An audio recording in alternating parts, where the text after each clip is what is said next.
Bonjour à toutes et à tous, très heureux de vous retrouver sur Monaco Info pour un Actu Sport spécial finale des Rolex Monte Carlo Masters. Et écoutez la réaction de Rafael Nadal après ce 11e sacre à Monte Carlo. C'est toujours spécial pour moi d'avoir ce trophée en main. C'est un sentiment difficile à exprimer, surtout que je reviens de blessure. Alors débuter une nouvelle fois la saison sur Terre de cette façon, c'est top. Je suis très content, ça a été une belle semaine, tous les matchs ont été très positifs. Je ne pouvais pas rêver mieux. Je ne sais pas si Rafa est de retour, je suis juste content d'avoir ce trophée en main encore une fois. Demain, on pensera au prochain tournoi, mais aujourd'hui, il faut savourer. Ce n'est pas tous les jours qu'on gagne un Masters 1000, alors le refaire ici, à Monte Carlo, c'est quelque chose de très spécial pour moi.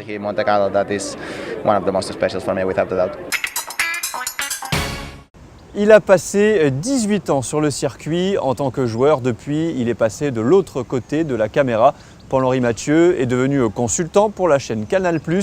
Il nous livre son analyse sur la victoire en finale de Rafael Nadal. Oui, un petit peu à sens unique. Effectivement, même si Nishikori ne démérite pas parce qu'il s'est bien battu, il a une très bonne attitude, mais vraiment Rafael Nadal a une énorme marge par rapport à ses adversaires.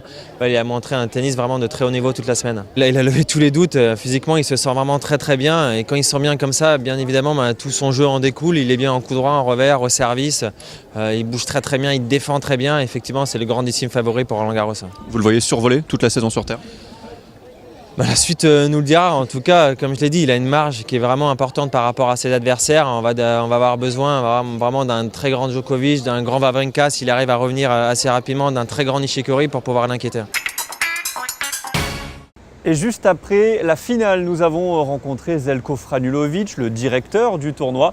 L'occasion de faire un bilan sur ce Rolex Monte Carlo Masters 2018. Quand on a vu la météo vendredi dernier, quand vous savez comment elle faisait mauvais toute la semaine, on s'est dit mais là on est bien parti, il faut juste espérer qu'il n'y a pas trop de joueurs blessés parce qu'il y en avait pas mal depuis le début de la saison, y compris Rafa qui était blessé depuis l'Australian Open, mais ça on a eu vraiment la chance. Une fois le tournoi démarré avec le beau temps, avec la chaleur, avec le soleil, tout s'est bien passé. La série sur gâteau, des bons matchs depuis le début du tournoi, surtout les jeunes qui m'ont vraiment impressionné, de Khachanov, de Kokkinakis, le jeune Canadien, là, Félix Auger. C'était vraiment une belle bouffée d'oxygène pour le tournoi. Et après ce premier tour où Djokovic il a joué lundi et Nishikori, ça s'est déroulé tout seul toute la semaine, les bons matchs, y compris la finale aujourd'hui. Cet Actu Sport spécial finale du Rolex Monte Carlo Masters 2018 est terminé. On se quitte en images et en musique avec un clip réalisé par David Bernardi. À très bientôt sur Monaco Info. You know how I go. I love it when we go hard. We the life of the party.